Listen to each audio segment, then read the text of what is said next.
Hello friends, good evening. Welcome to we are nursing academy. मैं राजेंद्र सिंह आपका बहुत बहुत स्वागत करता हूं। आज फिर से कुछ इंपॉर्टेंट क्वेश्चन लेके आ गए हैं फॉर डीएचए, एमओएच, हार्ड और MSB, MO, PH, NHRA Prometric exam के लिए। सारे के सारे क्वेश्चन इंपॉर्टेंट होने वाले हैं, तो वीडियो को शुरू से एंड तक जरूर देखिएगा। वीडियो को लाइक कर दीजिएगा, शेयर कर दीजिएगा। जिन्होंने चैनल को सब्सक्राइब नहीं किया, एक बार सब्सक्राइब कर दीजिएगा। वीडियो में हर एक क्वेश्चन का आप कमेंट करेंगे तो आपके साथ साथ में प्रैक्टिस होती रहेगी। एंड मुझे भी थोड़ा मोटिवेशन मिलता रहेगा कि आप कॉन्स्टेंट होके देख रहे हैं। ओके। लास्ट वीडियो में हमने एक क्वेश्चन छोड़ा था एक होमवर्क के लिए। 55-year-old man take cyclosporin 100 mg by the mouth per day. He had a heat transplant 2 months ago. He uh, he complains of stomach cramping, diarrhea, and muscle twitch. Which electrolyte is most likely evaluate? तो उसके अंदर अपना correct answer था, वो था option B. Potassium की वजह से ये सब हो रहा है। ठीक है, तो चलो चलते हैं आज के क्वेश्चंस के ऊपर। आज का अपना first question. A nurse is documenting in patient record several events that occurred during home health visits. Which of the following is a example of correct way to document patient information? Option देखिए। ए, patient feel walking to bathroom, busy preparing for sterile dressing change when patient left the room. Option B. Patient out of bed without assistant denies any symptoms when ambulating alone. Option C. Patient showing uh, electrolyte epidural effusion pump on floor by shower stall. Option D. Patient sitting in chair, strict bed rest orders ignored. एक nurse है जो document कर रही है एक patient के लिए। Patient का रिकॉर्ड डॉक्यूमेंट कर रही है सेवरल इवेंट्स के लिए जो अकर ड्यूरिंग होम विजिट के दौरान। ठीक है, अकर ड्यूरिंग होम विजिट के लिए गई है, उसका डॉक्यूमेंट कर रही है, रिकॉर्ड फिल कर रही है। तो इसमें पूछा है कि विच ऑफ द फॉलोइंग एग्जाम्पल, कौन सा एग्जाम्पल करेक्ट वे में है डॉक्यूमेंट करने के लिए। जो ये चार ऑप्शन दिए हैं, ये जो चार ऑप्शन दिए अपने, इनमें से करेक्ट सेंटेंस कौन सा है, करेक्ट आंसर कौन सा है, ये पूछा है इसके अंदर। करेक्ट आंसर कौन सा है? ठीक है, जो डॉक्यूमेंट पेशेंट के जो इंफॉर्मेशन है उसको डॉक्यूमेंट करने के लिए करेक्ट ऑप्शन अपना कौन सा है, ये पूछा है इसके अंदर। तो बताइए कौन सा ऑप्शन इज करेक्ट है इसमें से। देखिए इसमें से बिल्कुल करेक्ट ऑप्शन है, ये बनता है अपना patient out of bed without assistant denied any symptom when ambulating alone.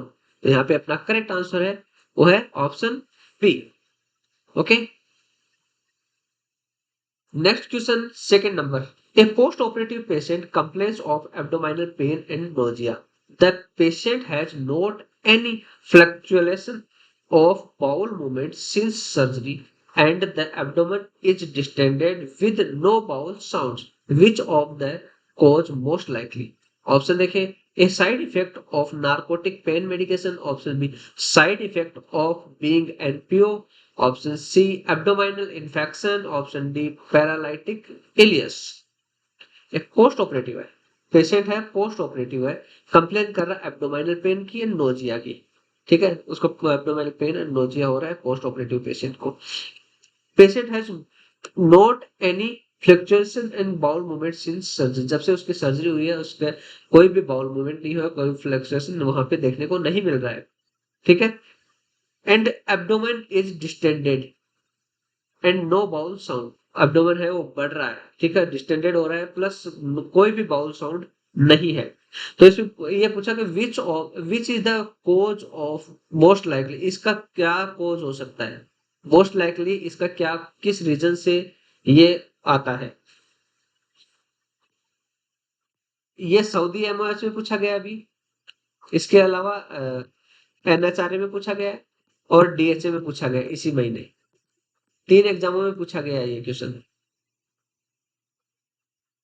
तो इसका मेन कारण क्या हो, main reason, what is the main reason of this condition. तो इसका मेन रीजन है वो है पैरालाइटिक इलियस। ठीक है, यहाँ पे करेक्ट आंसर होगा ऑप्शन डी।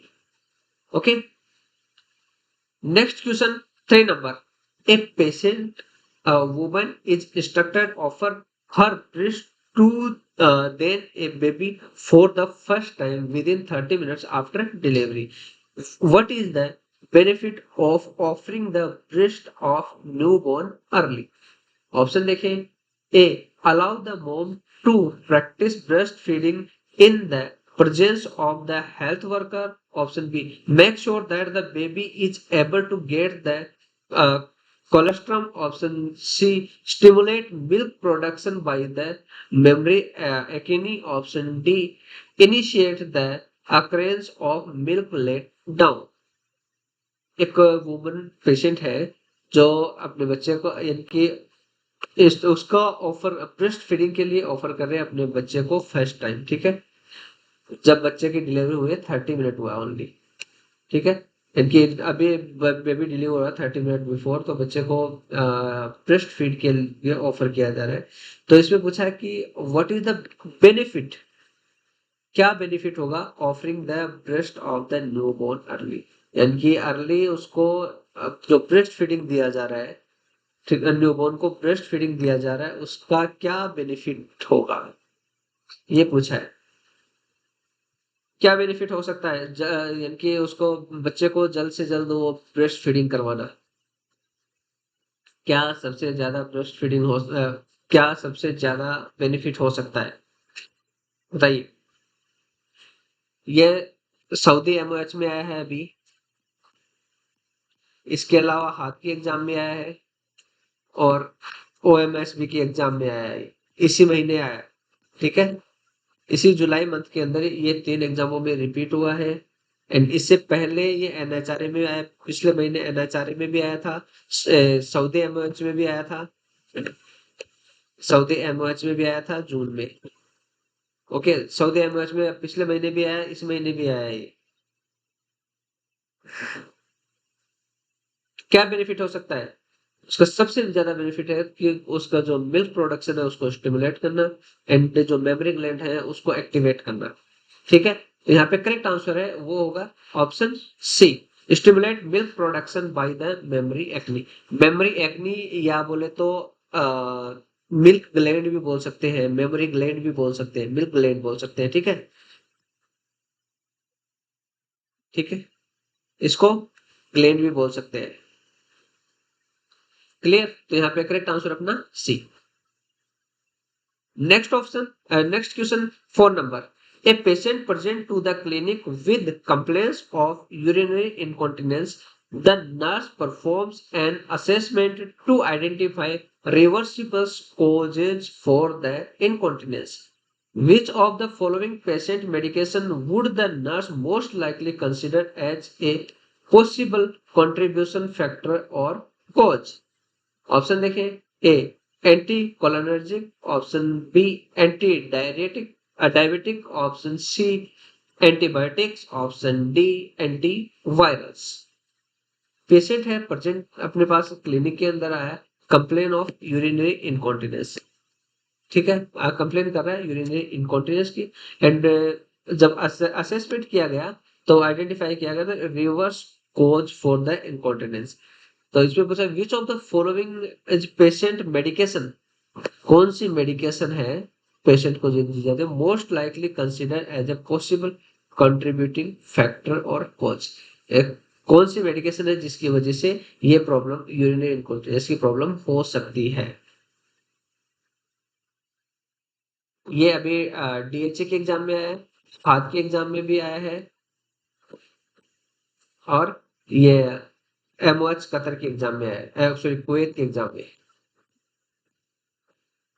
इसी जुलाई मंथ में पूछा गया है।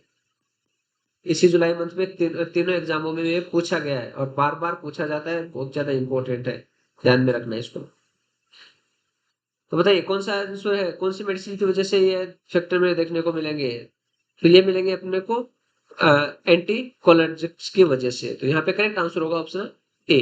Okay, next question 5 number. A 5-year-old child is brought into the emergency department complaining of pain in the right hip area. The patient is not able to bear weight on the right leg. How to measure pain level? Option देखें, A face pain rating scale, option B numeric rating scale, option C verbal rating scale, option D pain rating diary. एक बच्चा है अपने पास 5 year old, focus करने वाली चीज है कि 5 साल का बच्चा ओनली, ये अपने पास इमरजेंसी डिपार्टमेंट के अंदर आया है और कंप्लेन कर रहा है पेन ऑन थाई का जो एरिया है, थाई के ऊपर वो पेन कंप्लेन कर रहा है। पेशेंट है, जो बच्चा है not able to bear weight on right thigh, इनके जिस थाई के ऊपर, राइट थाई के ऊपर पेन वो कंप्लेन कर रहा है, उस थाई पे वो वजन नहीं डाल सकता है, प्रेशर नहीं डाल सकता है। तो इस पेन मेजर को कैसे, इस पेन लेवल को कैसे मेजर करेंगे? जो पेन हो रहा है उस पेन लेवल, पेन को कैसे मेजर करेंगे, कितना पेन हो रहा है? 0 से 10 तक हम मेजर करते हैं ना स्केल, वो कैसे मेजर करेंगे कि कितना पेन हो रहा है लेवल? ये सऊदी प्रोमेट्रिक में आया है इसी मंथ ही, सऊदी एमओएच में आया है, डीएचए में भी आया है। ये जुलाई महीने में इस दोनों में आया है। इसके अलावा जून के महीने में आया था ओएमएसबी में, ये जून के महीने में ओएमएसबी में आया है। तो पेन लेवल को मेजर करने के लिए देखिए, बच्चा है ओनली 5 ईयर ओल्ड है, तो वो प्रॉपर नहीं बता पाता। 5 ईयर ओल्ड बच्चा है, वो प्रॉपर पेन का स्कोर नहीं बता पाता कि हाँ इतना पेन हो रहा है। तो ऐसे वाले कंडीशन में उसके जो फेशियल एक्सप्रेशन है हम वो मेजर करेंगे। ठीक है, तो यहाँ पे करेक्ट आंसर होगा option A, face pain rating scale यहाँ पे यूज करेंगे। क्लियर? नेक्स्ट क्वेश्चन 6 नंबर, a patient with metastatic cancer is in the hospital for pain management. The patient reports pain rated at 9 on a pain scale of 0 to 10. The medication order for morphine sulfate 5 mg intravenously every 4 hours as needed. The patient last received the medication 2 hours ago. What the nurse should do?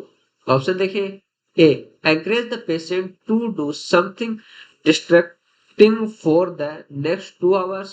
Option B, notify the doctor that the medication order need to revised. Option C, administer the medication at this time. Option D, explain the mobility of addiction.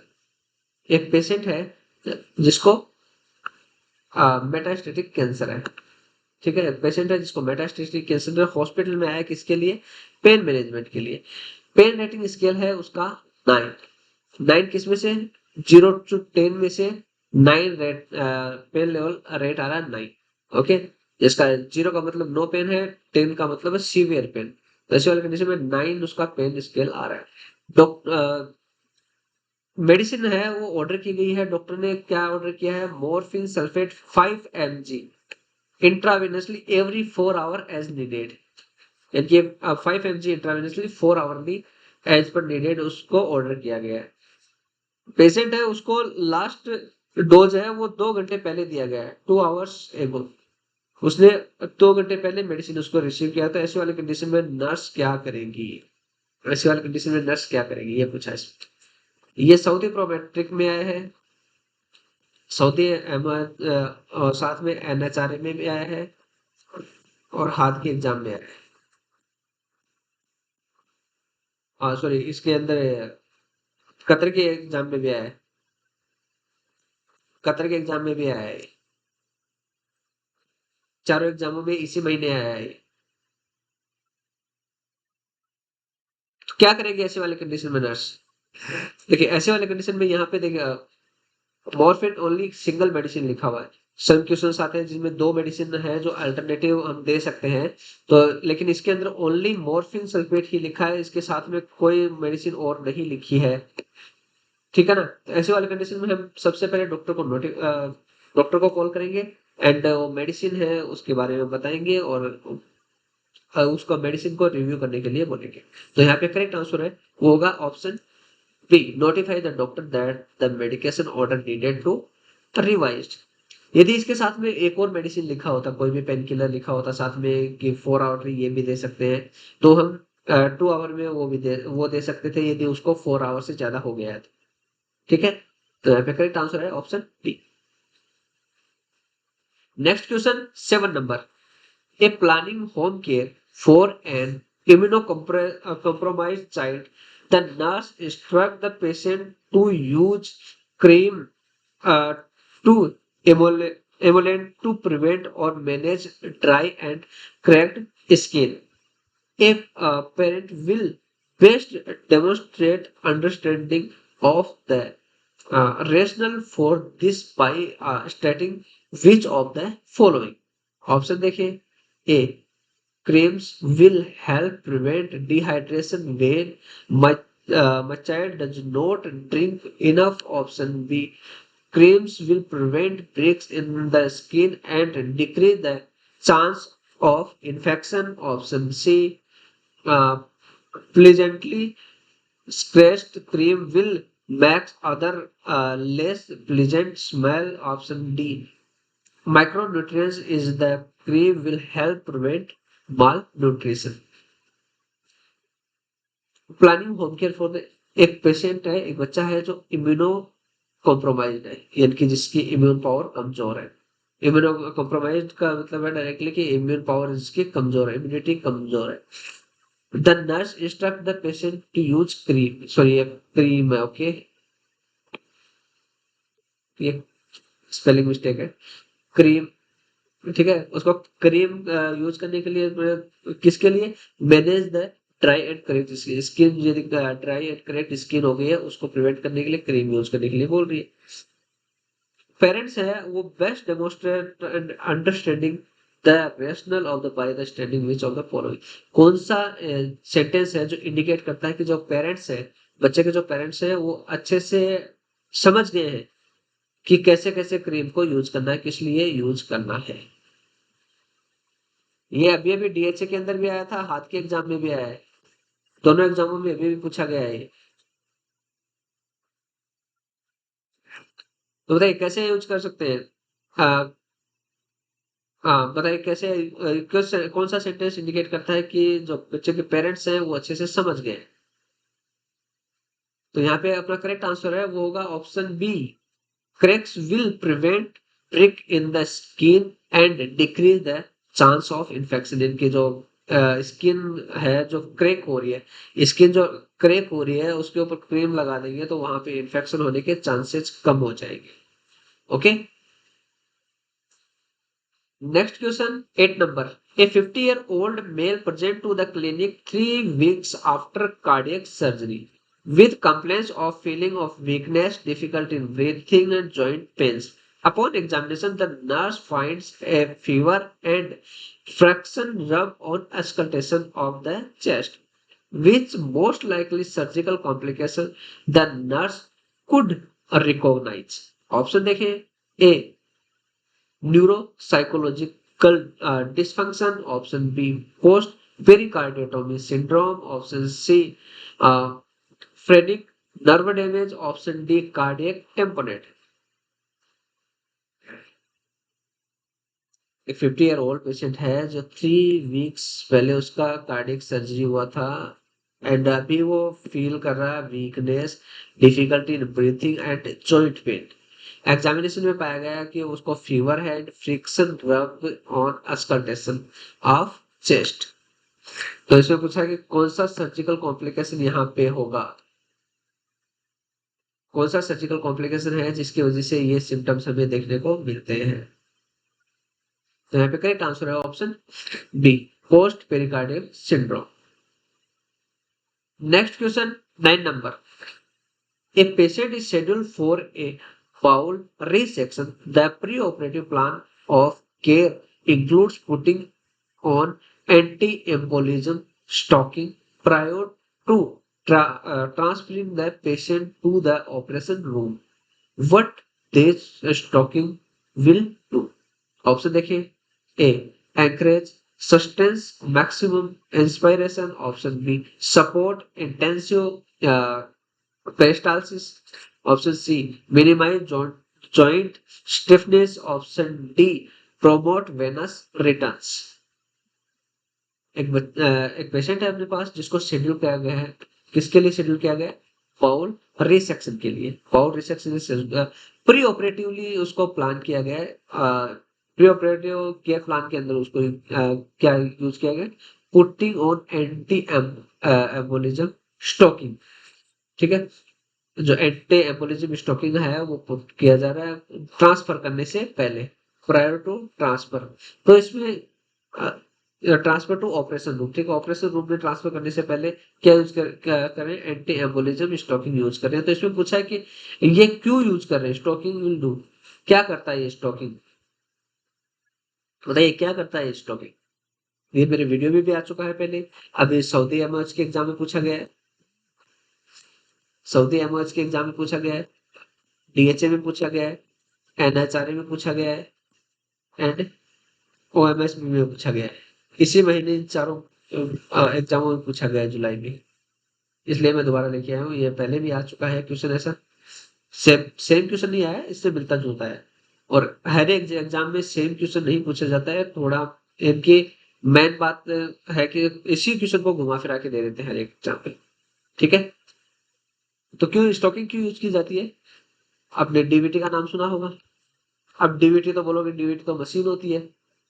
DVT machine नहीं होती है, DVT होती है deep vein thrombosis. Deep vein thrombosis. Deep vein thrombosis एक बीमारी होती है जिसको शॉर्ट में बोलते हैं डीवीटी। ठीक है, तो उसको प्रिवेंट करने के लिए, उसको जो उसके वो प्रॉब्लम ना हो, वो किसकी वजह से होता है? वेनस रिटर्न की वजह से। तो यहाँ पे करेक्ट आंसर होगा option D, promote Venus return के लिए स्टॉकिंग हम यूज करते हैं। ठीक है, इसका यदि आगे वेनस रिटर्न ज्यादा बढ़ गया है तो वहां पे डीवीटी होने के चांसेस होते हैं। क्लियर? तो यहाँ पे अपना करेक्ट आंसर है option D. Next question 10 number, how is the nurse manager evaluate the quality of work? Option देखिए, evaluate patient satisfaction at discharge time. Option B, asking everyone inside the hospital. Option C, time management. Option D, trusting. एक nurse manager है, वो कैसे evaluate करेगी क्या? Quality of work. Quality of work को कैसे evaluate करेगी? ये बहुत बार पूछा जाता है सवाल। डीएचए, ये कुवैत एमओएच, एंड इसके अलावा एनएचआरए में। इन एग्जामों में अभी पूछा गया है ये सवाल, बहुत बार पूछा जाता है। ठीक है, सिंपल है, बहुत बार पूछा जाता है। लेकिन एक पेशेंट है, इनकी एक नर्स मैनेजर है, वो इवैल्यूएट करना चाहती है कि जो वर्क किया जा रहा है उसके वार्ड में, डिपार्टमेंट में, उसकी क्वालिटी को चेक कैसे करेगी वो? तो वो चेक करेगी, evaluate the patient satisfaction at discharge time. Discharge जब भी जा रहे हैं तो उससे फीडबैक लेते हैं ना, वो होता है इवैल्यूएशन के लिए होता है। ठीक है, वो फीडबैक लिया जाता है वो डिस्चार्ज के टाइम पे, वो सेटिस्फेक्शन के लिए, वही एक इवैल्यूएशन होता है। तो यहाँ पे करेक्ट आंसर है option A, evaluate patient satisfaction at discharge time. Okay, next question 11 नंबर, 34-year-old female was admitted for the uh, evolution of progressive abdominal distension, lower leg derma and oligus. The patient has the patient was treated with albumin. Under which of the following condition a greater therapeutic effect could be achieved? Option देखिए, A rapidly and encourage fluid intake. Option B slowly and encourage fluid intake. Option C rapidly and withhold fluid intake. Option D slowly and restricted fluid intake. 36-year-old female patient अपने पास, 36-year-old female patient है अपने पास, admit है, evaluating of progressive abdominal distension. इसका abdominal distance होता है। ठीक है, lower leg derma and oliguric है, ओलिगुरिया है। ओलिगस या ओलिगुरिया एक ही वर्ड है, ठीक है ना? ये उसको ओलिगुरिया भी बोल सकते हैं। ठीक है, इसको ओलिगोरिया बोल गए। Patient was treated with albumin. Albumin से ट्रीटमेंट हो रहा है, एल्बुमिन से ट्रीटमेंट हो रहा है। एल्बुमिन कब दे रहे हैं? एल्बुमिन जब जब पेशेंट के अंदर एल्बुमिन की कमी हो जाती है। Under which of the following condition A greater therapeutic effect could be achieved. ऐसे वाले कंडीशन में यदि एल्बुमिन भी दिया जा रहा है, तो ऐसे वाले कंडीशन में हम क्या करेंगे? क्या थेराप्यूटिक अचीव इफेक्ट हम अचीव करेंगे? कैसे करेंगे? देखिए, ऐसी वाली कंडीशन में ये वाले एल्बुमिन है, ये सारे सिम्टम्स है, ओलिगोरिया है, ट्यूमर्स है, ये आएंगे बोले तो रीनल इन्फेक्शन के रिलेटेड आएंगे। ठीक है, इसके अंदर आएंगे रीनल इन्फेक्शन से रिलेटेड आते हैं। तो रीनल इन्फेक्शन, जब भी रीनल इन्फेक्शन से रिलेटेड जब भी पूछा जाता है, तो उसके अंदर फ्लूइड रिस्ट्रिक्शन या लिमिटेड फ्लूइड दिया जाएगा। फ्लूइड रिस्ट्रिक्शन डाइट बोल सकते हैं, या फ्लूइड रिस्ट्रिक्टेड रहेगा उसके लिए। ठीक है, तो यहाँ पे करेक्ट आंसर है वो होता है option D, slowly and restrict fluid intake. Okay, यहाँ पे करेक्ट आंसर होगा slowly and restrict fluid intake. जब भी रीनल से रिलेटेड कोई क्वेश्चन आता है, किडनी से रिलेटेड, यानी कि किडनी में कोई प्रॉब्लम से रिलेटेड कोई भी क्वेश्चन आता है, उसमें यदि इनटेक का पूछा हुआ है, कैसे इनटेक करवाएंगे, डाइट का पूछा हुआ है, तो वहां पे फ्लूइड रेस्ट्रिक्शन जरूर याद रखना। ओके, लिमिटेड फ्लूइड दिया जाएगा उसको। चलो चलते हैं नेक्स्ट क्वेश्चन पे। Next question 12 number. A nurse manager is not satisfied of the staff work, the best action should be taking. एक ऑप्शन देखिए, arrange meeting with the staff, option B investigation, option C acceptance, option D ignorance. एक nurse manager है जो एक staff nurse से satisfied नहीं है, एक स्टाफ के वर्क से सेटिस्फाइड नहीं है, तो उसकी बेस्ट एक्शन क्या होगी? ऐसे वाले कंडीशन में वो क्या बेस्ट एक्शन लेगी? ये भी सऊदी एमएच के एग्जाम में आया अभी। कुवैत कुवैत एमएच के एग्जाम में भी आया है, और एनएचआरए में भी आया है। पिछले महीने ये ओएमएस में भी आया, और कुवैत के एग्जाम में भी आया था। कुवैत एमएच के अंदर भी आया था, ये जून में आया था, ये इन तीनों में आया जुलाई में। ठीक है ना, मैनेजमेंट से रिलेटेड है। तो कैसे उसका करेंगे, क्या बेस्ट एक्शन रहेगी? मैक्सिमम इसका पिछले बार में मैक्सिमम बच्चों ने किया था कि मीटिंग अरेंज करेंगे, लेकिन मीटिंग अरेंज से पहले वो इन्वेस्टिगेशन करेगी। ओके, उसके बारे में पूरी इन्वेस्टिगेशन करेगी। यानी हो सकता है किसी रीजन से नहीं किया हो, या हो सकता है कि कोई दूसरा स्टाफ है जो अच्छे से नहीं करने दे रहा है, या फिर उसको पेशेंट ऐसे मिले हो जो लाइक कुछ पेशेंट होते हैं इरिटेट होते हैं, चाहे कितना भी करो उनका, वो सही से नहीं कर पाते हैं। तो उस ऐसे वाले कंडीशन में इन्वेस्टिगेशन इज मस्ट।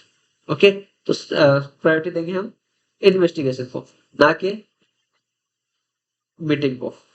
ठीक है, तो यहाँ पे करेक्ट आंसर है वो है ऑप्शन बी, इन्वेस्टिगेशन। ठीक है, इन्वेस्टिगेशन करेंगे किस रीजन की वजह से ये प्रॉब्लम हो रही है। Next question 13 number. A 51-year-old bedridden patient in the geriatric ward was given antibiotic through his nasogastric tube. After an hour, the patient went into deep sleep. His breathing pattern changed and he did not respond to calling his name. How should the nurse utilize her critical thinking related to the medication? A elderly patient are more sensitive. Option देखिए, elderly patient are more sensitive to drugs. Option B, patient drug response is individualized. Option C, adverse drug response was higher. Option D, drug dosage need to be adjusted. एक 50-year-old patient है, bedridden patient है। ठीक है, bedridden patient है, geriatric ward है, old age ward के अंदर, जहाँ पे ओल्ड एज के रखते हैं। Given antibiotic through the nasogastric tube, antibiotic medicine दी जा रही है नेजोगेस्ट्रिक ट्यूब के थ्रू।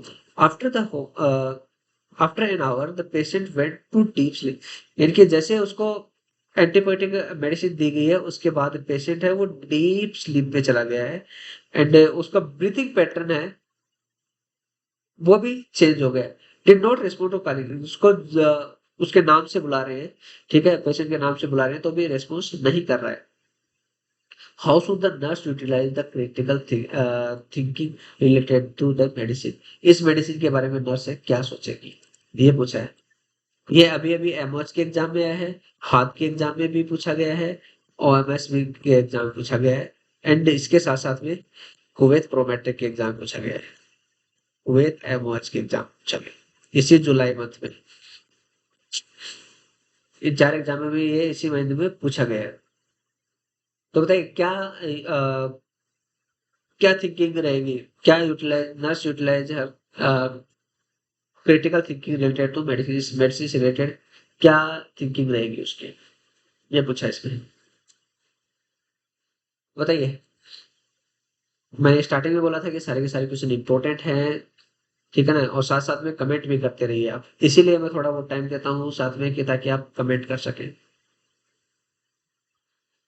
तो यहाँ पे करेक्ट आंसर है क्या होगा, तो वो होगा option B, patient drugs response individualize, ठीक है ना, patients drug response is individualized, correct answer. Okay, next question 14 नंबर, which of the following is the best normal therapy for patient with multiple sclerosis, patient है जो multiple sclerosis है,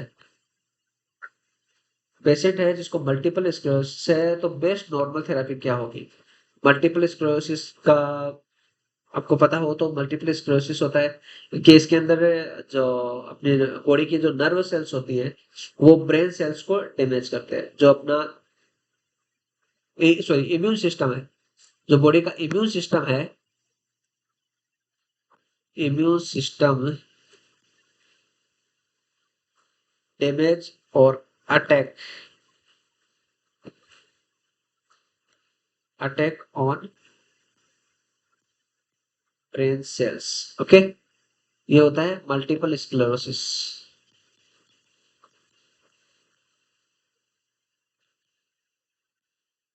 multiple sclerosis में जो immune system होता है, खुद का ही इम्यून सिस्टम है, वो डैमेज या अटैक करता है, किस पे अटैक करता है, ब्रेन सेल्स के ऊपर, ब्रेन को डैमेज करने का काम करता है। तो ऐसे वाले कंडीशन में कौन सी थेरेपी दी जानी चाहिए, heat therapy, cold therapy, sun bath या नन ऑफ दीज, कौन सी थेरेपी दी जानी चाहिए। ये अभी सऊदी एमओएच के साथ साथ में डीएचए में पूछा गया है, ओएमएस में पूछा गया है, 3 एग्जाम में पूछा गया है अभी जुलाई में। मल्टीपल स्क्लेरोसिस में आपको हर एक एग्जाम में एक क्वेश्चन देखने को मिल जाएगा। तो ऐसे वाले कंडीशन में हम उसको देंगे cold therapy, okay, correct answer है ऑप्शन बी, कोल्ड थेरेपी यहाँ पे दी जाएगी। Next question 15 number, a 45-year-old woman is admitted to the surgical procedure, a local anesthetic medication bupivacaine and fentanyl are administered through a tiny needle placed into the subarachnoid space. The anesthetic is administered with the patient in an upright and seated position. 5 minutes later, the nurse records the patient's vital signs. Blood pressure 88/58 mm of Hg, heart rate is 110 per minute, respiration rate is 18 per minute, temperature 38 degree centigrade. Which finding is not indicative of an adverse medication reaction? Option देखिए, A body temperature, B respiration rate, C blood pressure, D pulse rate. एक 45 year old women patient है जो अपने पास surgical procedure के लिए आई है, उसको local anaesthesia medication दी गई है ओपियोसिन, ये एक local anaesthesia, okay, and fentanyl are administered through the tiny needle placed in the subarachnoid space के अंदर उसको लोकल एनेस्थीसिया दिया जा चुका है। The anesthesia administered with the patient is upright and sitting position, इसकी पोजीशन थी upright and seated position के अंदर एनेस्थीसिया को एडमिनिस्टर किया गया। 5 मिनट के बाद, 5 मिनट के बाद है, नर्स रिकॉर्ड करती है उसके वाइटल साइंस। वाइटल साइंस में है बीपी है डाउन चला गया है, हार्ट रेट ठीक ठाक है, रेस्पिरेशन ओके है, टेम्परेचर थोड़ा इंक्रीज है। तो which finding is most indicative of an adverse medication reaction, यानी कि जो एनेस्थीसिया मेडिसिन दी गई है उसका रिएक्शन इंडिकेट करने वाला कौन सा साइन है इनमें से, ये पूछा है। तो ये कौन सा साइन है जो इंडिकेट करता है कि मेडिकेशन रिएक्शन है यहाँ पे, तो ये कौन सा साइन है जो इंडिकेट करता है कि मेडिकेशन रिएक्शन है यहाँ पे। देखिए यहाँ पे जो बीपी है वो बहुत ज्यादा डाउन जा रहा है, 88/58 पर मिनट आ रहा है विद इन 5 मिनट। तो यहाँ पे करेक्ट आंसर होगा, वो भी होगा ब्लड प्रेशर। ठीक है, यहाँ पे करेक्ट आंसर होगा ऑप्शन सी, ब्लड प्रेशर है जो इंडिकेट करता है कि मेडिकेशन रिएक्शन हुआ है इसको। ये एमओएच के एग्जाम में भी आया है, ओएमएसबी के एग्जाम में आया है, एमओपीएच के एग्जाम में भी आया है, और साथ साथ में एनएचआरए के एग्जाम में भी आया है, इसी जुलाई मंथ में रिपीट हुई है। पहले भी बहुत बार आ चुका है, लेकिन ये चारों एग्जाम भी इसी जुलाई मंथ में ही आए हैं। ओके, नेक्स्ट क्वेश्चन 16 नंबर, which of the following reason for exercise air after surgery. बहुत बार पूछा गया है ये question. It prevent lung atelectasis, option B. Prevent bleeding, option C. Prevent anxiety, option D. Comfortable। बहुत बार पूछा गया है ऐसा ही रिलेटेड, इससे रिलेटेड क्वेश्चन मेरे वीडियो में भी 2-3 बार आ चुके हैं, और एग्जाम में भी बहुत बार पूछा जा चुका है, और इसी महीने पूछा गया था ये। सऊदी एमओएच में पूछा गया है, कुवैत एमओएच में पूछा गया है, हाथ के एग्जाम में पूछा गया है। इन एग्जामों में अभी इसी जुलाई मंथ में ये पूछा गया है कि क्या रीजन है, क्या रीजन है air exercise after surgery, surgery के बाद में एयर एक्सरसाइज करवाने का क्या रीजन है, क्यों करवाते हैं। तो ये करवाते हैं, आई थिंक ये सबको मालूम होगा, ये करवाते हैं प्रिवेंट लंग एटलेक्टिसिस, एटलेक्टिसिस ना हो उसको प्रिवेंट करने के लिए हम एयर एक्सरसाइज करवाते हैं, लंग्स एक्सरसाइज या रेस्पिरेशन एक्सरसाइज, इसके बहुत सारे नाम हैं। ओके, रेस्पिरेटरी एक्सरसाइज या स्पायरोमेट्री, ठीक है, इसको इसके लिए यूज करते हैं, वो है स्पायरोमेट्री करवाते हैं इसके लिए। ठीक है, तो यहाँ पे करेक्ट आंसर ऑप्शन ए।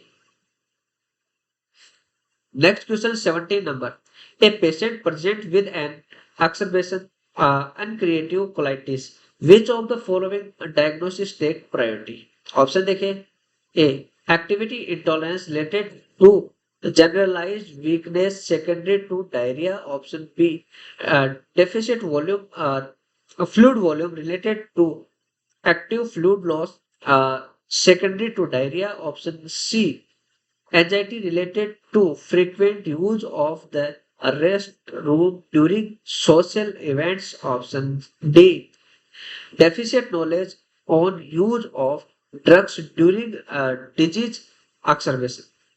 एक पेशेंट है प्रेजेंट, ठीक है, एक पेशेंट है प्रेजेंट हुआ है एक्सरबेशन एंड क्रिएटिव कोलाइटिस के साथ में, एक्सरबेशन एंड क्रिएटिव कोलाइटिस के साथ में आपके पास आया है, तो इसमें पूछा कि कौन सा डायग्नोसिस को हम प्रायोरिटी देंगे, प्रायोरिटी किस डायग्नोसिस को देंगे, प्रायोरिटी बेस पूछा है। ये सऊदी अरब में है,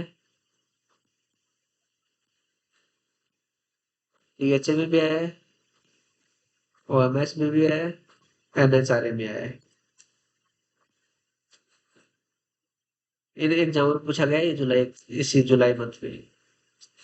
तो किस चीज को प्रायोरिटी देंगे यहाँ पे, क्रिएटिव कोलाइटिस है तो यहाँ पे हम प्रायोरिटी देंगे, वो ऑप्शन होगा अपना B, deficient fluid volume related to active fluid loss secondary to diarrhoea. Correct answer होगा option B. Next question 18 number, a patient diagnosed with obsessive compulsive disorder OCD continually carries a toothbrush and will brush and floss up to 50 times each day. The Healthcare provider understand that the patient behavior is an attempt to accomplish which of the following. Option देखिए, A avoid social interaction, option B experience pleasure, option C promote oral health, option D relieve anxiety. एक patient है जिसको diagnosed हुआ obsessive compulsive disorder OCD. I think OCD सबको मालूम होगा, OCD जिसमें कि एक पेशेंट है वो बार बार एक ही काम को बार बार कर रिपीट करता है। ठीक है, तो ऐसे वाले कंडीशन में वो कंटिन्यूअसली है वो टूथब्रश को कैरी कर रहा है और दिन में एक दिन में 50 टाइम्स ईच डे वो ब्रश कर रहा है एंड फ्लॉस कर रहा है। ठीक है, ब्रश कर रहा है दिन में 50 times. The health care provider understand the patient behaviour, health care provider है वो समझ सकता है पेशेंट के बिहेवियर को। Is an attempt to accomplish which of the following, इनमें से कौन सा किससे रिलेटेड होगा ये, यानी कि उसको वो 50 टाइम्स कर रहे हैं तो ये किस रिलेटेड होगा। उसको रोकेंगे नहीं, क्यों नहीं रोकेंगे ये चीज इसके लिए, क्योंकि उसको यदि रोकते हैं तो वो एंजियस हो जाए कि हाँ, मैंने नहीं किया ही नहीं है, वो सोचने लगेगा। तो इसकी एंजाइटी को रिलीव करने के लिए ये चीज उसका जो भी कर रहा है वो उसको अंडरस्टैंड करके समझेगा हेल्थ केयर प्रोवाइडर। ओके, तो यहाँ पे करेक्ट आंसर होगा option D, relieve anxiety. Anxiety को रिलीव करने के लिए उसके जो भी कर रहा है उसको थोड़ा समझेंगे क्यों कर रहा है, किस वजह से कर रहा है। ठीक है, next question 19 number. A patient present to the office for a physical examination. The patient is uh, the patient is found to be healthy and fit out, occasionally drink alcohol and has unprotected sex. What is the best nursing diagnosis? Option देखिए, A knowledge deficit, high risk behavior, option B altered through processes, option C health seeking behavior, option D low self esteem. एक patient है जो अपने पास office में आया किसके लिए, physical examination के लिए। पेशेंट है जो वो बिल्कुल हेल्दी है।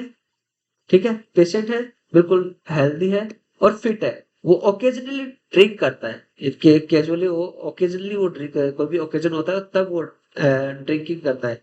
ठीक है, अल्कोहल ड्रिंक करता है, लेकिन जब भी वो ड्रिंक करता है तो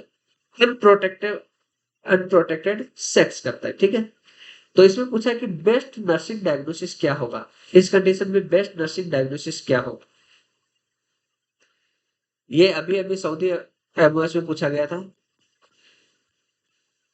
सऊदी एमओएस में पूछा गया था, एनएचआरए में पूछा गया है और ओएमएसबी में पूछा गया है, और सॉरी हाथ में पूछा गया है। हाथ के एग्जाम में भी ये पूछा गया है। ये चारों एग्जामों में ये इसी महीने में पूछा गया क्वेश्चन है। तो बताइए बेस्ट नर्सिंग डायग्नोसिस क्या होगा। तो ऐसे वाले कंडीशन में बेस्ट नर्सिंग डायग्नोसिस होगा knowledge deficient high risk behaviour. उसके बारे में उसको नॉलेज नहीं रहता क्योंकि ड्रिंकिंग ज्यादा कर रहा था, तो नॉलेज होता है तो भी वो भी लुल हो जाता है।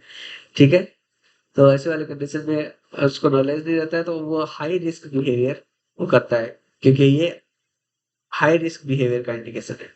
ओके, करेक्ट आंसर होगा option A. Next question 20 number. Before administering a dose of furosemide Lasix to a 2-year-old with a congenital heart defect, the nurse should confirm the child identify by checking the hospital ID bed and option देखें, ए verify the identity with a second nurse, option B asking the child to tell you his name, option C asking the parent the child's name, option D verify the child's room number। एक बच्चा है जिसको फ्रोसामाइड देना है।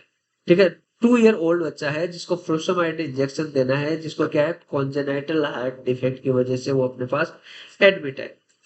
तो nurse है वो patient को जब भी मेडिसिन देने जा रही है तो उसको कंफर्म करने के लिए बच्चे को आइडेंटिफाई करने के लिए उसका हॉस्पिटल आईडी चेक करेगी और उसके साथ क्या चेक करेगी, ये बच्चा है जिसको मेडिसिन दी जा रही है वो करेक्ट है।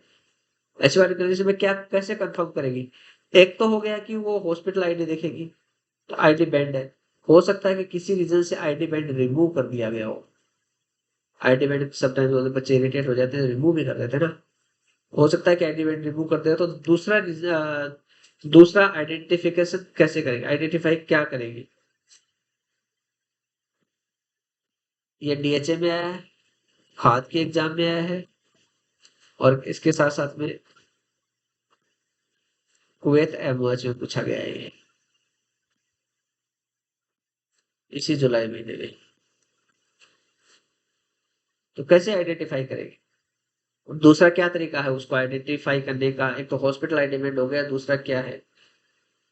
अब यहाँ पे देखिए, यहाँ पे कुछ बच्चे हैं वो करेक्ट करके आते हैं कि बच्चे को बोलेंगे उसका टेल इज योर नेम, बच्चे को बोलेंगे कि आपका नाम क्या है। लेकिन हो सकता है कि बच्चा आपसे डरता हो, बच्चा नाम नहीं बोलता है। ठीक है, यहाँ पे ओनली 2 ईयर ओल्ड भी है, बच्चा है ओनली 2 ईयर का है, तो वो नाम सब नहीं बता सकता है ठीक से। ठीक है ना, बच्चा अपना 2 ईयर का नाम नहीं बता सकता, तो ऐसे वाले कंडीशन में उसके पेरेंट्स को बच्चे का नाम पूछेगी। तो यहाँ पे करेक्ट आंसर होगा, वो होगा option C, asking the parent the child's name. Okay, parents को बोलेंगे बच्चे का नाम क्या है, ऐसे आइडेंटिफाई उसको करेंगे। ओके, ये थे आज के question. Thank you for conducting my class. I hope सारे के सारे क्वेश्चंस आपके लिए हेल्पफुल हो। तो प्लीज एक बार वीडियो को लाइक कर दीजिएगा, शेयर कर दीजिएगा, जिन्होंने चैनल को अभी तक सब्सक्राइब नहीं किया एक बार सब्सक्राइब कर दीजिएगा। आपको किसी प्रकार की हेल्प चाहिए, लाइक वो प्रोसेस करवानी है, like data flow, eligibility, exam booking करवानी है, वो हमारी प्रॉब्लम्स आ रही है, तो उससे रिगार्डिंग आप मुझे कांटेक्ट कर सकते हैं। या आपको स्टडी मटेरियल चाहिए तो उसके लिए आप मुझे कांटेक्ट कर सकते हैं। हमारी टीम क्रैश कोर्स भी प्रोवाइड करवाती है। आप मुझे मेरा व्हाट्सअप नंबर दिया है, वो यहाँ पे मैसेज करिए, या सऊदी में है तो आप डायरेक्ट कॉल कर सकते हैं। ठीक है, मैं आपके मैसेज का as soon as possible reply करने की कोशिश करूँ। ओके, तो नेक्स्ट वीडियो में फिर से मिलते हैं कुछ इंपॉर्टेंट क्वेश्चन के साथ। इस क्वेश्चन का आंसर मैं आपको जैसे पता ही है कि लास्ट क्वेश्चन का आंसर नेक्स्ट वीडियो में देता हूँ, तो इसका आप कमेंट करिएगा, मैं आंसर इसका नेक्स्ट वीडियो में दूंगा। ओके, तब तक के लिए बाय।